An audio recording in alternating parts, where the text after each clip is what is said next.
कुमार, स्वागत है Renaissance IAS में। चलिए 11th जेपीएससी की संभावनाओं पर हम लोग आज बात करते हैं कि अध्यक्ष की नियुक्ति का क्या हो सकता है, रिजल्ट कब आ सकते हैं। इन्हीं चीज़ों पर हम लोग आज थोड़ा सा चर्चा करेंगे। और वीडियो को शुरू करने से पहले आपको बताना चाहेंगे कि 11th जेपीएससी के इंटरव्यू प्रोग्राम निरंतर चल रहे हैं। चूँकि जून से शुरू हुआ था, लेकिन अध्यक्ष की नियुक्ति प्रभावित हो गई, चुनाव आ गए, जिसके कारण रिजल्ट नहीं आ पाया। लेकिन वहाँ पर कंटिन्यूटी ही रेनेशा आईएएस की सबसे बड़ी पहचान है। इसलिए कंटिन्यूटी को यहाँ पर टूटने नहीं दिया जाता है यहाँ के अभ्यर्थियों का, क्योंकि अगर आप कंटिन्यू नहीं रहेंगे तो फिर एक सज़ा बन जाता है। इट मीन्स अगर एक जेपीएससी आपके हाथ से निकला तो फिर 2-2.5 साल का फेरा लग जाता है ना। और इस चीज़ पर हमारा स्पेशल केयर रहता है कि कम से कम इस दुष्चक्र में आप लोग नहीं उलझें। जो भी आपका एक जेपीएससी को जिसको भी आपने टारगेट किया है वो आपका फर्स्ट और लास्ट हो, कुछ इस तरीके से मेहनत कीजिए, क्योंकि यहाँ पर एक चांस मिल जाना ही बहुत बड़ा बात होता है जेपीएससी जैसे आयोग में। यह आयोग और यह छोटा सा राज्य है, यहाँ पर वैकेंसी बहुत ज़्यादा क्रिएट नहीं होते हैं, और जो भी क्रिएट होते हैं उसके नियुक्ति में अच्छी खासी समय लग जाती है। अब अध्यक्ष का ही मामला देखिए, आपका रिजल्ट लगभग बनकर तैयार है, लेकिन मात्र इसलिए आपका रिजल्ट नहीं आ पा रहा क्योंकि अध्यक्ष की नियुक्ति नहीं हो पाई है ना। शुरू में अभ्यर्थियों के द्वारा बहुत ज़्यादा प्रयास किया गया कि किसी तरीके से चुनाव का आचार संहिता लगने से पूर्व अध्यक्ष की नियुक्ति कम से कम हो जाए, कम से कम मेंस का रिजल्ट आ जाए, इंटरव्यू शुरू हो या ना हो, कम से कम ये लोग कन्फर्म हो जाते कि हमारा इंटरव्यू कॉल हो गया है। और जिनका अगर नहीं भी होता तो फिर कहीं आप और तैयारी में वो फिर लगते, ठीक है। लेकिन एक तरीके से जेपीएससी ने उलझा करके सारे कैंडिडेट्स को रख दिया है, और जेपीएससी भी अध्यक्ष के बिना कुछ नहीं कर सकता है, एक सिंपल सी बात है।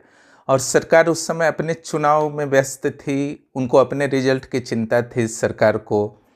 लेकिन चुनाव के दौरान किसी तरीके से अभ्यर्थियों ने संतोष भी किया कि चलो अब चुनाव के बाद शायद तुरंत अध्यक्ष का नियुक्ति हो जाएगा। लेकिन थोड़ी सी दुर्भाग्यपूर्ण रही कि 28 तारीख को हेमंत सरकार का गठन होने के बावजूद अब तक अध्यक्ष की नियुक्ति नहीं हो पाई है। हालांकि एक आशा की किरण जगी थी कि खुद मुख्यमंत्री श्री हेमंत सोरेन ने कहा था कि हम लोग नियुक्ति के मुद्दे पर काफ़ी गंभीर हैं। हालांकि बहुत ज़्यादा दिन अभी नहीं हुआ है, कोई भी विश्लेषण करना उचित नहीं होगा, लेकिन मुख्यमंत्री ने खुद ही कहा था कि दिसंबर माह में कैलेंडर को जारी कर दिया जाएगा और पेंडिंग रिजल्ट्स भी क्लियर किए जाएंगे। पेंडिंग रिजल्ट में अगर देखा जाए तो एक सीजीएल का रिजल्ट आया है, हालांकि कुछ उस पर भी विवाद है और कोर्ट में मामला चल रहा है, लेकिन डॉक्यूमेंट वेरिफिकेशन की जो प्रक्रिया है सीजीएल की, वह अनवरत रूप से जारी है। और डॉक्यूमेंट वेरिफिकेशन के दौरान अगर वहाँ पर सर्टिफिकेट में कहीं भी कुछ कमी पाई जाती है किन्हीं की, तो फिर आपका उनको बाहर कर दिया जाएगा, ऐसे कैंडिडेट्स को जिन्होंने गलत दावे के आधार पर इस परीक्षा में सफलता प्राप्त की है। तो हो सकता है कि आपका फिर सेकेंड लिस्ट 200-250 स्टूडेंट्स का फिर से आए। अगर यहाँ पर आपका 150-200 से अधिक बाहर हो जाते हैं तो फिर से एक लिस्ट वहाँ पर आएगा, फिर उनका डिवी होगा, तो उसमें एक लंबा समय लगना है। उसके अलावा 22 जनवरी तक समय भी दिया गया है माननीय हाईकोर्ट के द्वारा, झारखंड हाईकोर्ट के द्वारा, कि 22 जनवरी को सरकार को अपना पक्ष दाखिल करना है जो भी अभ्यर्थियों के द्वारा प्रश्न उठाए गए हैं इस एग्ज़ाम के संदर्भ में। लेकिन जो एग्ज़ाम के प्रोसेस हैं डिवी वगैरह के, वो प्रोसेस अनवरत रूप से चलते रहेंगे, उसमें किसी भी तरीके की रोक माननीय हाईकोर्ट के द्वारा नहीं लगाई गई है। जहाँ तक आपके 11th जेपीएससी के रिजल्ट की बात है, तो रिजल्ट तब आएगा जब अध्यक्ष होगा, है ना। यहाँ के अभ्यर्थियों के लिए थोड़ी सी यह चिंताजनक स्थिति होती है कि वैकेंसी लाने के लिए भी बहुत ज़्यादा संघर्ष करना पड़ता है। वैकेंसी आ गई तो एग्ज़ाम के लिए संघर्ष करना पड़ता है, या तो एग्ज़ाम रोकवाने के लिए बहुत जल्दी हड़बड़ी में ले लिया जाता है, वो भी एक टेंशन का कारण बनता है। 1-1.5 साल से आपका वैकेंसी नहीं आता है, अचानक से वैकेंसी आता है, 10 दिन में पीटी, 15 दिन में मेंस, तो उसके लिए भी थोड़ा संघर्ष करना पड़ता है कि थोड़ा सा टाइम दे दिया जाए। हालांकि अभ्यर्थियों की सामान्य रूप से नहीं सुनी जाती है, यह इतिहास रहा है, लेकिन संघर्ष करते हैं जहाँ तक संभव होता है ना, अपनी सीमाओं में रह करके लोकतांत्रिक तरीके से। उसके बाद एग्ज़ाम तो ऐसा हड़बड़ी में लिया जाता है कि लगता है बस एग्ज़ाम होगा, 10 दिन बाद रिजल्ट आ जाएगा, फिर 15 दिन में नियुक्ति हो जाएगा। लेकिन मुख्य परीक्षा के बाद फिर से आपका एक लंबा गैपिंग आपका चलने लगता है। कारण भी अजीब अजीब कि अध्यक्ष नियुक्त नहीं हो रहे हैं, ठीक है। यहाँ आपका लगभग 22 अगस्त से अध्यक्ष नियुक्त नहीं हुए, यानी कि अगस्त के बाद सितंबर, अक्टूबर, नवंबर, दिसंबर 4 महीना, वो भी जेपीएससी जैसी संस्था का अध्यक्ष नियुक्त नहीं होना थोड़ी सी चिंताजनक स्थिति है और सरकार को इस पर ध्यान देना चाहिए। मीटिंग भी है, 24 तारीख को कैबिनेट मीटिंग है और मैं विशेष रूप से आशा रखता हूं कि सरकार के द्वारा अध्यक्ष की नियुक्ति कर दी जाएगी। से सरकार से ही आग्रह है कि अध्यक्ष को 24 तारीख को निश्चित रूप से नियुक्त कर दिया जाए, क्योंकि समस्या है कि जो भी सिविल सेवा मुख्य परीक्षा में 5,500 अभ्यर्थी बैठे हैं, निश्चित रूप से हमारे झारखंड के ही युवा हैं और सिर्फ युवा नहीं हैं, ठीक है, प्रतिभावान युवा हैं और उनकी संभावनाएं प्रभावित होती हैं। अगर आयोग अकारण, मान लीजिए कि कुछ कारण रहता, कोर्ट में केस वेस रहता, अलग मैटर था, तब एक अलग मैटर था। लेकिन जब कुछ मैटर नहीं है तो उनकी प्रतिभाओं का भी हनन होता है और विशेष रूप से ऐसे युवाओं का प्रतिभाओं का हनन होता है जो वास्तव में इस देश के लिए, इस राज्य के लिए कुछ कर सकते हैं। उनको इस तरीके से इंतज़ार नहीं करवाना चाहिए। रिजल्ट 342 का ही होना है, इसमें कोई दो मत नहीं है। 342 का ही रिजल्ट होना है और जो भी एक आदर्श समय हो सकता था 5,500 कॉपी को चेक करके रिजल्ट देने के लिए, शायद वह क्रॉस कर चुका है, ठीक है। अब बीच में आपका चुनाव आ गया था, लेकिन अब सरकार को भी एक्टिव होना चाहिए और 24 दिसंबर को अगर अध्यक्ष की नियुक्ति हो जाती है तो प्रोसेस जो है, रिजल्ट जारी करने का प्रोसेस तीव्रता से आगे बढ़े। यानी कि सरकार सिर्फ अध्यक्ष नियुक्त करवाने पर ही ध्यान न दे, सरकार की ओर से यह भी निर्देश दिया जाए जेपीएससी को कि काफ़ी समय बीत चुका है, 11th जेपीएससी हो या सिविल कोर्ट हो, उससे रिलेटेड जो जजेस की नियुक्ति होनी है, या सीडीपीओ वाले हों या विश्वविद्यालय से रिलेटेड हों, क्योंकि विश्वविद्यालय के जो छात्र हैं वह इस राज्य के भविष्य हैं, वहाँ पर भी प्रोफेसर और लेक्चरर्स की कमी नहीं होनी चाहिए। तो सरकार और राज्यपाल को इस पर विशेष रूप से ध्यान देना चाहिए और शायद यह अभ्यर्थियों की ओर से डिमांड नहीं उठनी चाहिए थी कि अध्यक्ष की नियुक्ति किया जाए, यह सरकार को खुद करना था। अब लेट हो चुका है और हमारे विचार से सरकार इस पर जरूर गंभीर होगी और 24 तारीख को आपको कुछ सकारात्मक परिणाम देखने को मिलेंगे।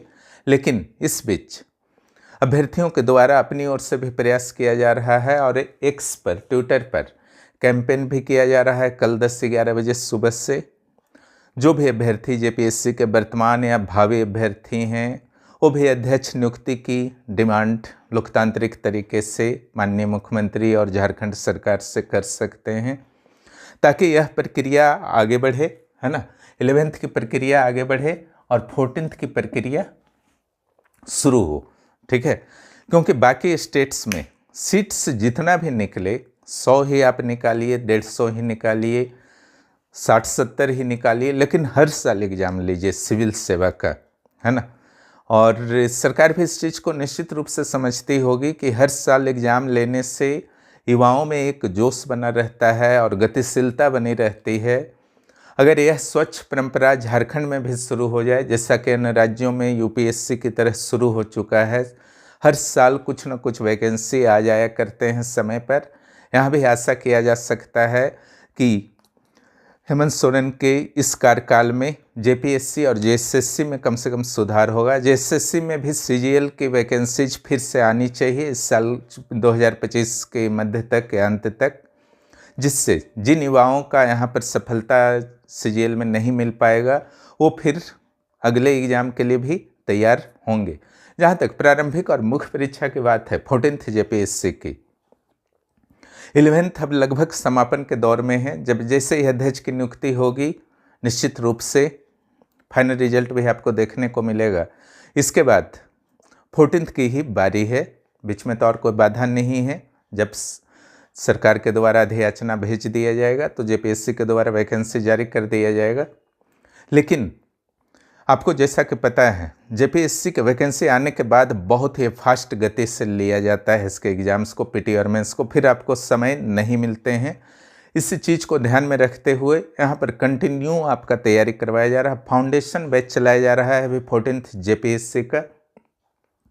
उस प्रोग्राम से जुड़कर आप अपनी सफलता को सुनिश्चित कर सकते हैं। यहाँ पर प्रारंभिक परीक्षा के भी क्लासेस दोनों पेपर के हो रहे हैं, मुख्य परीक्षा के 4 जीएस पेपर के क्लासेस हो रहे हैं। इसके अलावा आंसर राइटिंग प्रैक्टिस भी हो रहे हैं। आप ऑल इंडिया में कहीं पर भी हैं, आप आराम से एडमिशन लेकर के क्लासेस कीजिए। आप हाउस वाइफ्स हैं, नौकरी वाले हैं, या जस्ट बैचलर पास किए हैं, तो यहाँ जुड़ने के बाद कुछ भी करने की ज़रूरत नहीं है। आपका एक रूम होना चाहिए, आपका मोबाइल होना चाहिए, पेन होना चाहिए, कॉपी होना चाहिए। हर चीज़ यहाँ पर दिया जाएगा, जो भी यहाँ सब्जेक्ट्स पढ़ाए जाते हैं। करेंट अफेयर्स से निरंतर आपके नोट्स को अपडेट करने की इस बार मैंने व्यवस्था की है, प्लस इंग्लिश माध्यम में भी नोट्स प्रोवाइड करवाना मैंने शुरू कर दिया है। इसका लाभ उठाइए, आप लोगों के लिए ही है ना। और इंग्लिश माध्यम का जैसे ही समाप्त हो जाएगा, और एमसीक्यू के भी यहाँ पर टेस्ट हो रहे हैं, मुख्य परीक्षा के भी, पीटी के तो होते ही हैं, मुख्य परीक्षा के भी, है ना, ताकि 160 नंबर में आप कहीं से पीछे ना रह जाएं। क्लियर। इसके बाद बीपीएससी के भी शुरू होंगे, जब जेपीएससी के सारे मटेरियल्स को अप टू डेट कंप्लीट कर दिया जाएगा इंग्लिश माध्यम में। उसके बाद हमारा प्रयास है कि बीपीएससी के क्लासेस को भी शुरू किया जाए, और बीपीएससी के बाद फिर आईएएस के क्लासेस को लॉन्च किया जाएगा। मुझे पता है कि काफ़ी तनाव से आप लोग गुजर रहे होंगे अध्यक्ष के मुद्दे पर, लेकिन बहुत ज़्यादा तनाव नहीं लीजिए, और 11th जेपीएससी की तैयारी भी, इंटरव्यू की तैयारी भी करते रहिए। रिजल्ट तो सरकार को देना ही है, और अपनी ओर से जहाँ तक हो सके ज़रूर प्रयास कीजिए। 11th जेपीएससी या सीडीपीओ के इंटरव्यू के लिए जो भी क्लासेस लेना चाहते हैं, 9661163344 पर आप मैसेज कर सकते हैं। वीडियो देखने के लिए बहुत बहुत धन्यवाद। भावी रिजल्ट्स और एग्ज़ाम्स के लिए आप लोगों को बहुत बहुत शुभकामनाएं।